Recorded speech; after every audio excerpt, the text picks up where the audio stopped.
There is a road in the American West that feels like the edge of the world, a road so flat, so empty that the horizon looks painted on. No trees, no towns, no sound except wind and the steady growl of diesel engines. The place is called the Bonneville Salt Flats. Long-haul drivers pass through it every night, and most of them will tell you the same thing. Something out there does not belong on this side of the road. This is the story of what they saw. Not on the highway, but in the reflection of my trailer. I have been driving trucks for 14 years.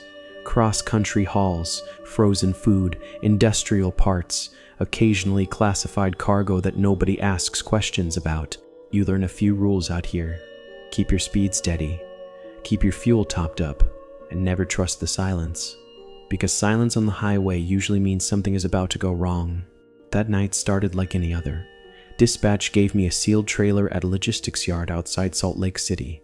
No labels, no company branding, just a cargo manifest marked experimental steel components.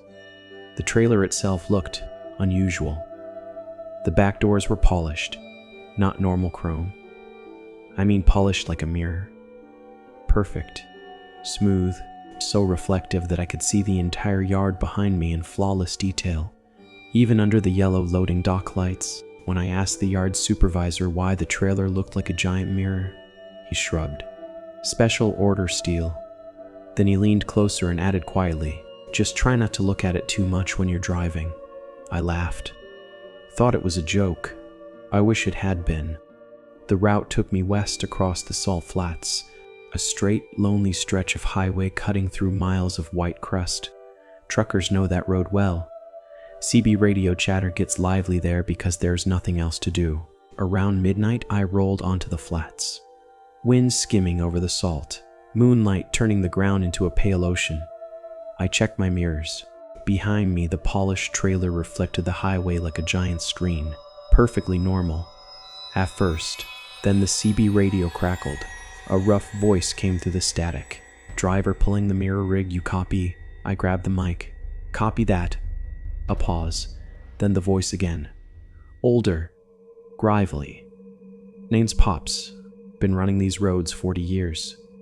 He sounded tense. "Son, your trailer reflection ain't right." I frowned. "What do you mean?" Another pause. Longer this time. Then Pop said something that made the hair rise on my arms. "The horizon behind you is flat. Out here, it's always flat. But in that reflection, it ain't." I checked the mirrors. Just a quick glance. Behind me, the salt flats stretched forever. Flat, white, empty. Exactly like they should. I keyed the radio. "Looks normal to me." Then another driver cut in. Different voice. Panicked. "Jesus, he's right." "You see that too?" Now 3, 4, 5 drivers were talking at once, all of them saying the same thing. Something in my reflection wasn't matching the real road. I tightened my grip on the wheel. "All right, somebody tell me exactly what you're seeing," Pops answered slowly. "Mountains." I laughed nervously. "There ain't mountains back there." "No," Pops said, "there ain't. But in that mirror, there sure are." At that moment, headlights appeared behind me. A small sedan. Probably a late-night traveler crossing the flats. He pulled closer, right behind my trailer. Close enough to see the reflection clearly. Over the CB radio, someone whispered, "Tell him not to look," but it was already too late.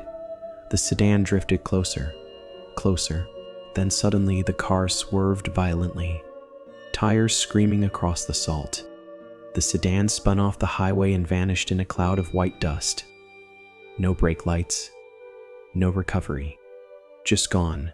Dead silence filled the radio. Finally, Pop spoke again, his voice trembling. "Driver, whatever you do, don't stare at that mirror." My heart was hammering now, but curiosity is a powerful thing, and fear makes it worse. Against my better judgment, I glanced at the mirror again. This time I looked longer. And Pops had been right. Behind my truck, the real world was flat, but in the reflection, something else existed. The mirror showed towering mountains, jagged peaks, Dark stone ridges. They looked ancient, primitive, like a landscape from millions of years ago. And above those mountains, the sky was wrong. Too dark, too deep, like the reflection wasn't showing Earth at all. It looked like another world, another dimension, and something was moving there. At first it was just a shadow, far in the reflected mountains, huge, slow, too large to be any animal. The CB radio exploded with voices. I see it. What the hell is that thing? Driver, don't look.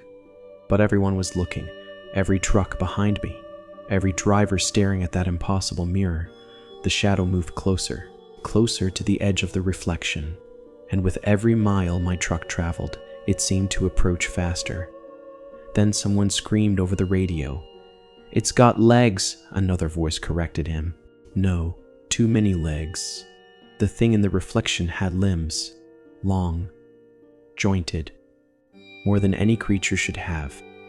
They crawled over the mountainside like a spider the size of a city, the shadow stretching across the reflected sky, and slowly it was moving toward the edge of the mirror, toward my trailer doors, toward the highway. Pops shouted over the CB, "Driver, listen to me. Keep your eyes on the road. Looking at it too long messes with your head." But it was impossible not to think about it. Every instinct in my brain screamed to check the mirrors again, to see how close it was. Another driver suddenly shouted, "Hold on, I'm live streaming this." A semi 2 trucks behind me swerved slightly. The driver had his phone up, trying to film the reflection. Then his truck drifted too far left. Tires hit the salt crust. The rig flipped instantly. Metal screamed. The trailer rolled. White dust swallowed the entire wreck. The CB radio filled with shouting, then silence. The temperature inside my cab dropped suddenly. My breath fogged in the air. I checked the dashboard. Everything was normal, except the GPS. The map display had changed. The highway was gone. Instead, the screen showed a mountain range, the same jagged peaks I had seen in the reflection. My stomach turned. I grabbed the radio. "Pops, you still there?" Static. No answer. The entire CB band had gone dead. No chatter, no truckers, just empty noise. I was alone, completely alone, in the middle of the Salt Flats. Then something else happened. In the corner of my mirror, darkness began to spill over the edges of the trailer, not inside the reflection, outside it, like black ink leaking from the mirror surface. It dripped down the steel doors, slow, thick, impossible. And inside that reflection, the creature had reached the mountains closest to the mirror edge. Now I could see part of it clearly, a massive limb, longer than my entire truck, pressing against the inside of the reflective steel, like the mirror wasn't a reflection at all, like it was a window, and something on the other side was trying to step through. My mind raced. What was in the trailer? Why was the steel polished like that? Then the realization hit me. The cargo wasn't steel components. The cargo was the mirror itself. And that mirror was holding something trapped, anchoring it, keeping it from crossing into our world, and my truck was carrying the anchor. Across the most isolated terrain on Earth, the sun was beginning to set, the sky turning orange.